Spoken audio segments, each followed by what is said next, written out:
Welcome to episode 154 of Soccer Over Gotham. Well, the defense is still excellent edition. We have a great show for all of you. Gary, what do we have?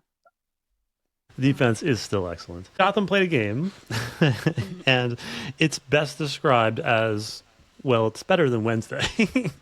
Yeah, definitely. We'll talk about this like 0-0 draw, and we'll discuss possibly a formation change for Gotham. We will have an update on how many tickets have claimed to be sold so far for the City Field game.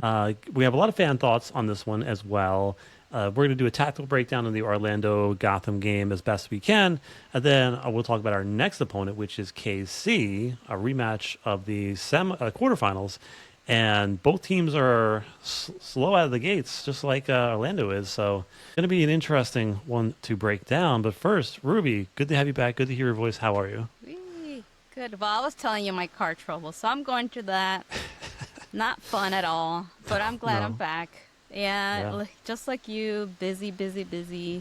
Right. It's been, honestly, I think I was here maybe 3 weeks ago, and honestly, it's been like the toughest 3 weeks. I didn't tell you earlier, but I had to put down one of my dogs. Oh, boy. 3 weeks ago. That That was really hard.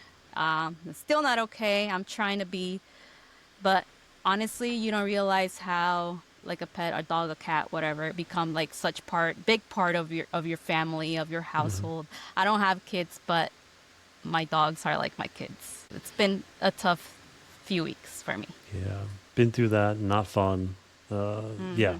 Sorry you're going through that. So for me, I took today and I did some like gardening and some weeding and stuff. That felt good just to be outside. I shot some hoops today too.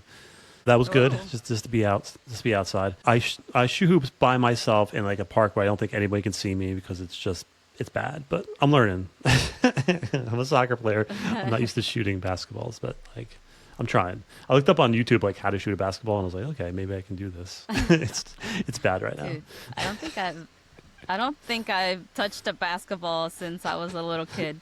But yeah, that was good. Same. I'm into pickleball now. You know, that's like the millennial thing to do now.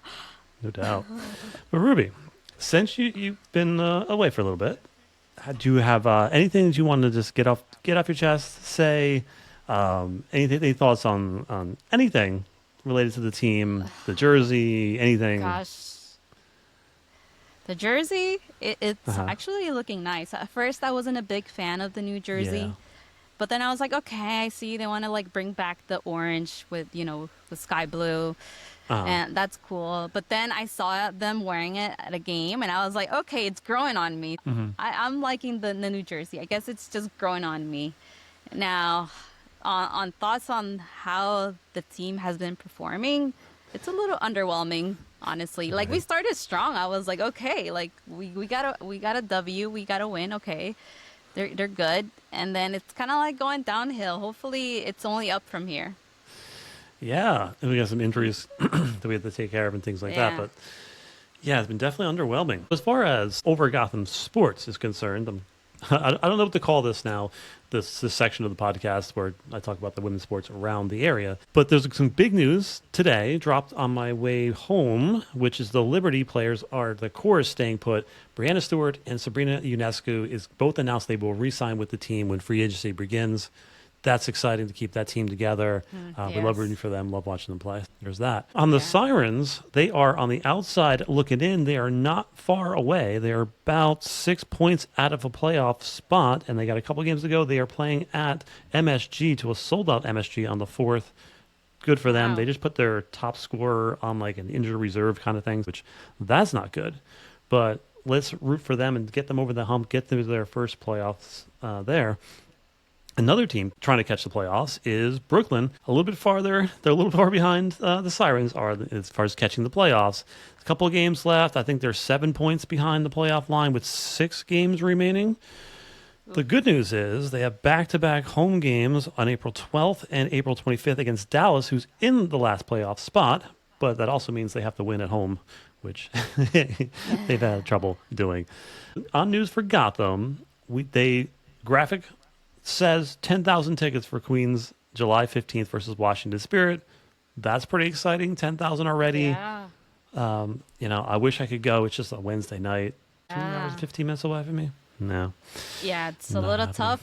It's a little tough for the people in Jersey, but that's gonna put things into perspective for Gotham because our home stadium is here in Jersey at Harrison at Sports Illustrated, and I believe I seen the last numbers for the last few home games has been like 5,000, 6,000 Hmm. attendees. And this is a game on a Wednesday with already 10,000 tickets sold in New York. I don't know, like hopefully, well, for me because I'm being a little selfish. I hope they don't move to New York because it's so much easier to go to the games here in Jersey. But again, that puts things into perspective because they might want to change their home stadium to like somewhere in New York where more fans are able to go and attend. It's still New Jersey, New York, Gotham FC. Hopefully, Yeah. they recognize that their fans have been here through the thick and thin. You want to kind of abandon them a little Yeah. bit. Positive news.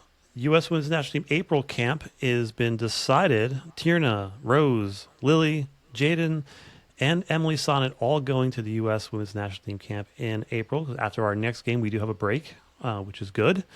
We just got started. I feel like I need a break already. And then, so there's Right. that. Berger's off for Germany. Carter's off for England, and Reitan is off for Norway. There's that. Ruby, let's talk about this game because there's a lot to talk about. First, both Gotham and Orlando on the cusp of the playoff line this early in the season, which is not a spot that either team wants to be. And the issue for Gotham so far, obviously, is not scoring many goals, but it is an issue at right back. Without Bernina, without Mandy Freeman, you bringing in Duran, who's I think has played admirably well, considering she's not a right back. I think she does. Mm-hmm. She's good. Obviously, she's not a player that's going to get forward a lot. She's not going to add a lot to the attack, which we need. Just your thoughts on like coming out of the gate with a bunch of injuries across the back Yeah. line. Honestly, it's not ideal for Gotham to have these injuries within the team. But then again, you start thinking, is this really what we're going to see with Gotham if we don't have these players available? One of the things that this team had in previous seasons was a strong roster, like a lot of depth. So we're not really seeing that right now with Gotham. I don't know if it's because it's only been like 4 games within the season, but they need to do better. And it's such a shame that Shaw is injured, but those are things that happen within the sport. But now it feels like if we don't have Shaw, we only rely on Astaire like we've been doing for the past two seasons, and that's not good. No, it's good to see Shaw making it to the national team. That shows at least us Some that she's in a progress. good spot. Yeah, making progress. And I've mentioned this a couple times on the podcast, but I need to stress this. The team and the league are under no obligation to tell us anything about injuries. I reach out about injuries, and I get an immediate response back, no updates. We get like DMs and stuff like people like, hey, you know about this player coming back with this injury situation. We try. They just don't tell us anything. Yeah. They don't have to. So, Yeah. which stinks, but wish I had better answers for you guys on those things. I want to Yeah. know. Coming into the game, Rose is on her 100th appearance, and Berger's on Ooh. her 50th appearance. Feels like she just got Wow. here. Right? Yeah. Let's talk about Orlando. Orlando is one of the most annoying teams to watch for me personally. I just do not like watching them play. Reason being is because they've boiled down to like a one-trick pony team. They sit basically 2 center backs. They put 6 players in front of them in a line, and they just bait you forward. And then out in the middle of center field is Banda, and then supporting her is Ovalle, and they just basically drag you in, turn you over near their box, and then go long. And they did that for 60 minutes straight in this game, and it was frustrating to watch. The Gotham kept getting pulled into the center of the park, getting turned over, having to chase. And when things aren't working for Orlando, they just double down and they just keep doing the same things over and over again. Which that would bother me if I was an Orlando podcaster, because I want ideas. I want whatever. Anyway, the most important thing about this game, Ruby, is how do you defend Barbara Banda? She has a unique talent. Obviously, she's fast, she's strong, and all of that. And Gotham did this the entire match, and they did it basically through Jess Carter and Midge Purse. The first thing we'll talk about is Jess Carter. A masterful performance from Jess Carter. Most of the time, you can beat speed with technique and positioning. You can always do that. And Carter was never out of position, just elite positioning. She knew Banda's runs before she was even getting there. And just your thoughts on Jess Carter being able to basically stand her own against one of the best athletes on the planet. Yes. Yeah, she had such a great game. Honestly, if we didn't have had her for this game, we would have been in trouble. She was able to tame, I don't want to say tame, but like shutting down Banda throughout the game, and that's really good. And that's one of the things that I was worried about with Carter. And We Duran. know she's Right. not, yeah, and Duran, but with Carter, I was a little worried that she didn't have that speed to keep up with Banda. But like you said, she was really strategic with reading her plays before she even made a move, and that was incredible. Yeah, Yeah, kudos they to Carter yeah. and Duran. Yeah, they definitely wanted to isolate Carter and Duran on that side there, where Gotham is a little bit slower. But again, I think it started really early in the game. So in the third minute, she tracks Banda down and just throws a shoulder into her and kind of sends her like pirouetting. And it was just letting her know, I'm going to be here all game. Yeah, This is not going to be fun for you. And yeah, and on yeah, go. and And another thing I just wanted to add, they should have started Midge Purse in this game because one, she does have the speed. Even though she's a forward, she always drops down to help in defense. I think she would have been really helpful to start the game with. Yeah, I mean, let's just talk about Midge first. I think, and one thing I've said a lot about Orlando is that they want to pull you into the center of the park, and they're going to overload their defensive midfield portion of the park, and they're just going to draw you in, and they trap you there. And the only way to get them out of there is to play wide, pull them apart, and immediately as Midge Purse enters the field, she starts taking on two or three players because you can't defend Midge with one player. You got to pull defensive midfield out of the middle of the park, and then to try to track her opens up more space. And it's no coincidence that from the minute Midge steps onto the field to about 25 minutes later, Banda is invisible. Where I'm thinking to myself, like, did she get subbed out? Is she still on the field? Because it just took so much attention away from the middle of the park. And Midge was just running up and around. You're absolutely right. If Midge was healthy, you got to start her. She was excellent in this game. It's a little sad about that.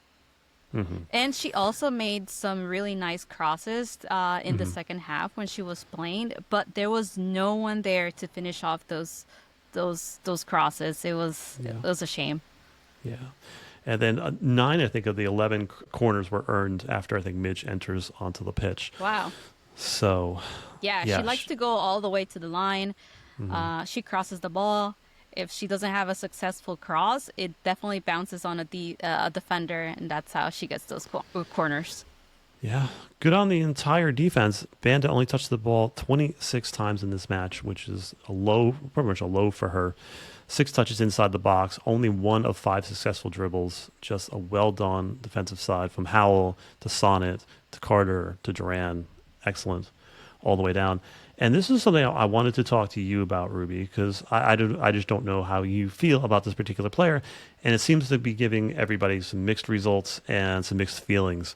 I'm curious what your thoughts on the so far up and down Savannah McCaskill moments of brilliance. Then there is some moments where she turned the ball over in bad positions and it just doesn't feel like it's working.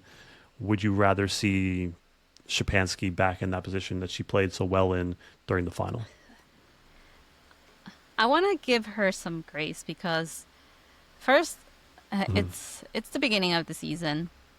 Second, it's another new team that she has to get acclimated to. So it's a little difficult, but at the same time, she's a veteran and she should be used to changes and adapting to new teams and all of this.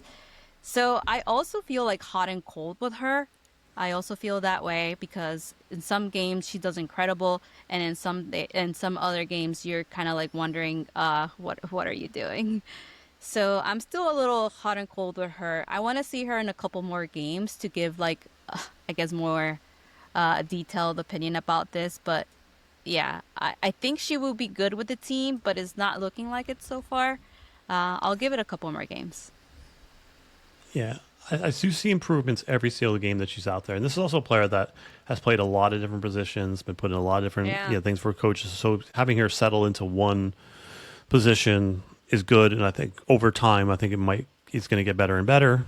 I still would like to see Shapansky rolled in there as well to at least get some more minutes at that position, give him more of a shot there. Maybe even Furman, Cook, possibly. I want her further up the field, but just your thoughts on like Cook comes on and she again is just she's lightning in a bottle.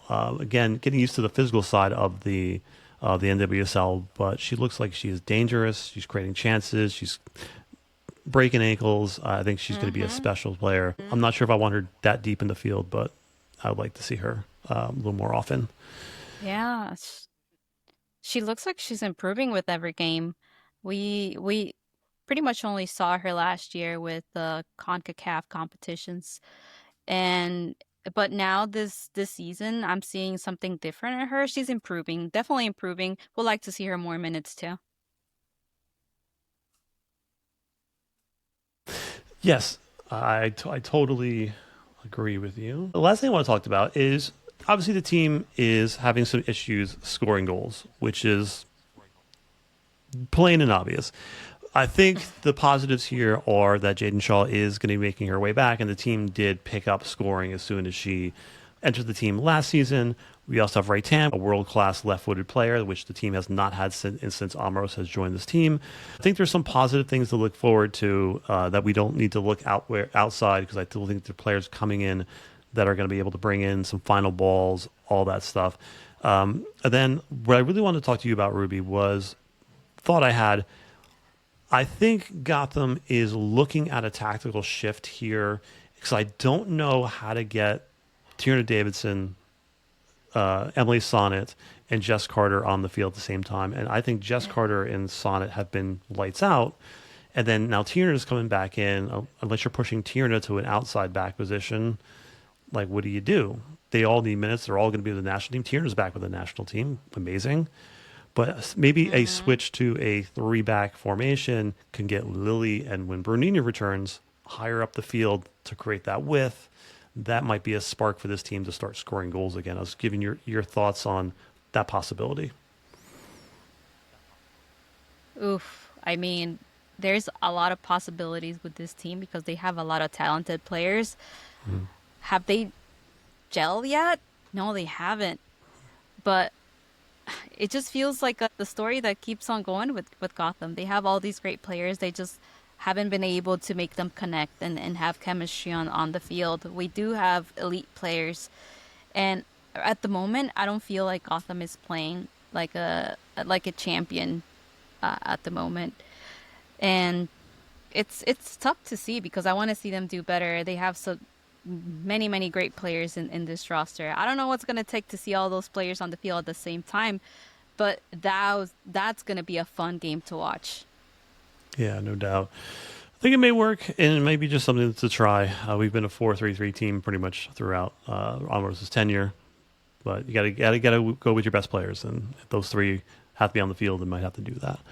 Any thoughts on like any player notes, anything like that for this match? No, we already talked about Carter. That was one of the Yeah, players that I wanted to highlight. She did really well in this game. Love to yeah. see how she's playing and how she's reading all these plays. So hopefully that keeps going throughout the season. Yeah. Let's go to Hero of the Match and some fan thoughts. This is over at Blue Sky. Follow us there at Soccer Over Gotham there. Sean says Carter for Hero of the Match in my mind, and I don't know what's happening on the offensive side of things. Don't feel like it's flowing in the box. Wonder if it's just overthinking. It could be Gotham just being in their own heads. It could definitely be that. There was a point in this game where Esther was at the penalty spot, and she missed like wide left, and I'm like, it's harder to miss wide left from that spot than it is to hit the target. I don't know what's going on over there. Then James Clay said better than Wednesday's match. Agreed. Carter had a solid show shutting down Banda.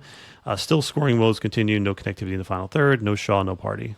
That's my line. But yes, no Shaw, no party. Ember says it feels like last season when we got Shaw. Don't know where these goals are going to come from, if they come at all. We got to figure that out. Here are the matches. Carter really good against Banda today, and we needed that. So the thoughts are, it is Carter as the player of the match. Do you have any disagreement there, Ruby? I don't disagree. Carter definitely hero of the match for me as well. Yeah. Didn't put a foot wrong. 15 defensive contributions. She won 2 tackles. She had 2 interceptions, 10 clearances, a block shot, 5 recoveries. She won half of her ground duels. She was fouled once and was dribbled past only 1 time. She also made the NWSL Team of the Week. Good on Carter. Good on her. She's been excellent this season. Now, jumping over to the standings, Ruby, Gotham is just below the line with a bunch of teams. I mean, we are, points here? Probably like 1 point behind the line? Yeah, so, yeah, we're fine. Yeah. It's an early lull, but hopefully they can jump back into it. What I think is interesting about this table is Angel City is the top team, the only team that's undefeated right now. San Diego, Seattle, Portland. Yeah, right. And then KC, Orlando, and Gotham all bottom half of the table here. Not looking too good for the 3 of us. So, Ruby, we also, because at the end of the month, we do our fan poll, who's your hero of the month of March, and Gotham fans chose Berger as the player of the month on Blue Sky, and I think Sonnet on on Instagram. So your thoughts on player of the month or hero of the month? Wow. Dude, like, I want to give it to like one player, but at the same time, I feel like the defense has the one that's been working so far the last games. I'm just gonna say defense. Yeah, we make the rules. It's defense. It is. So let's jump over to this game coming up on this weekend. Defense, right? Yeah. It's defense. All right, so the Ghosts. The quarterfinals for KC. Gotham is coming to town again, and one of the few teams that beat them at home.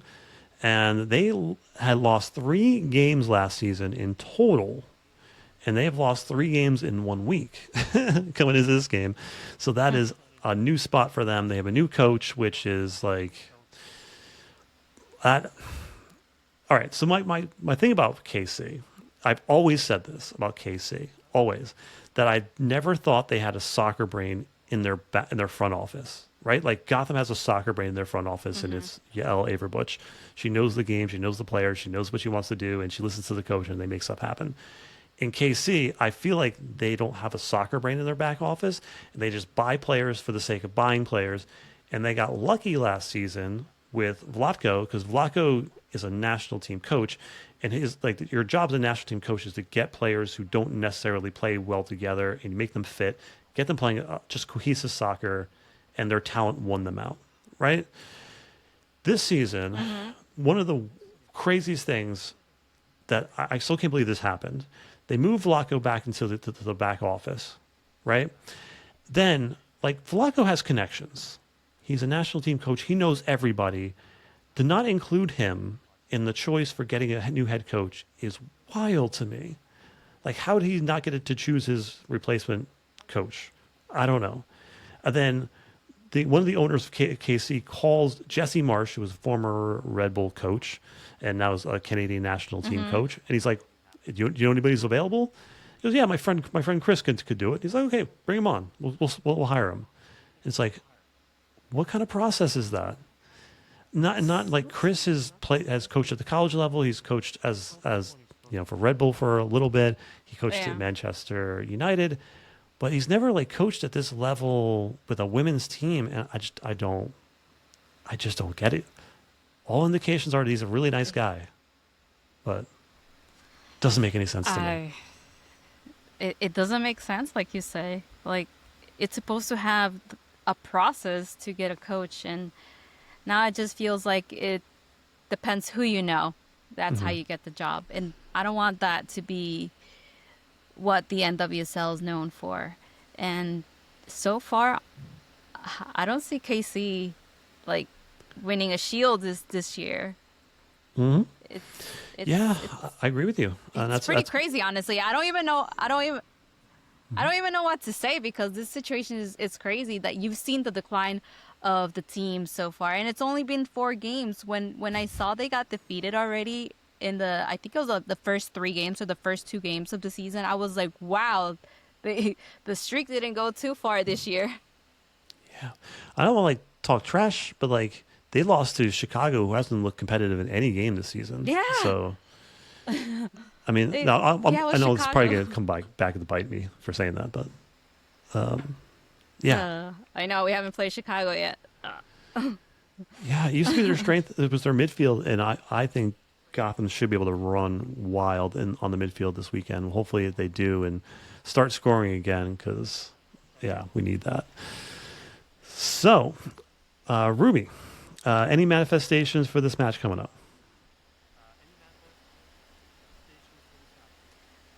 We need a goal. Come on, 1 goal, Gotham, a win. Give us something. That's Yeah, what I'm manifesting. And someone other than Stair as well. yeah, Yeah, agree.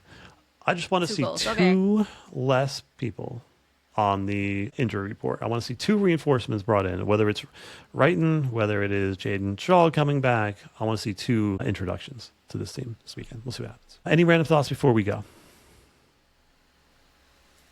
No, I don't have any random thoughts today. Do you? I do.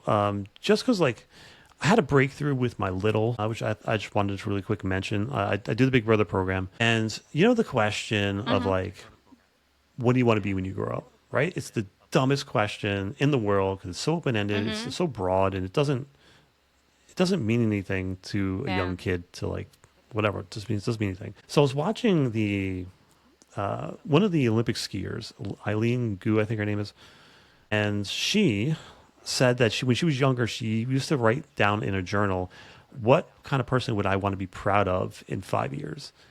And that's how she figured out who she wanted to be proud of herself as, and then worked towards that goal. And I was like, that's what a wonderful way to be able to frame that question. So I pitched it to my little. I was like, well, who would you want to be Mm-hmm. proud of in 5 years? And he's like, well, I would like to be studying maybe, like be, studying psychology. And I was like, okay, we can do that. Let's put a plan together. It's like, finally, he said something. Yeah. So yeah, I'm like, yeah. Wow. So now That I'm is a like working on breakthrough. that. How old is he? Yeah.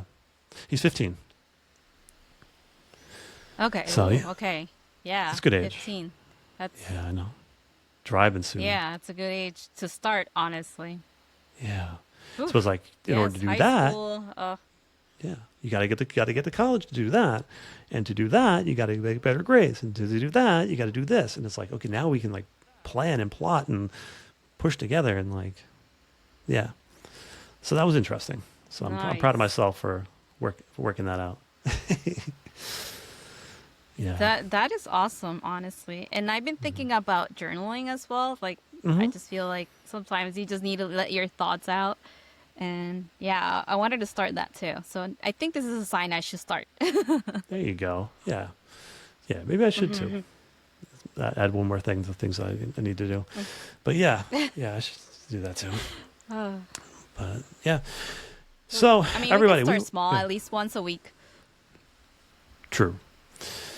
All right, everybody, we will see you on the other side of KC. For Ruby and myself, follow us on all the social media channels, Soccer Over Gotham, except for X or Twitter, where it's Over Gotham Pod. So the front is there. Also, subscribe to us on YouTube. Share a show with somebody who you think might listen to our show. That's very important to us. You can support the show by getting our merch. You can, I'll put some links in the things in the description box below where you can support the show. Like we have a coffee thing. We have like a buy a coffee thing. We have merch and other things that you can support the show with. But yeah, we look forward to another full season of Gotham soccer. For me and myself, We will see you guys soon. Let's go. Let's go.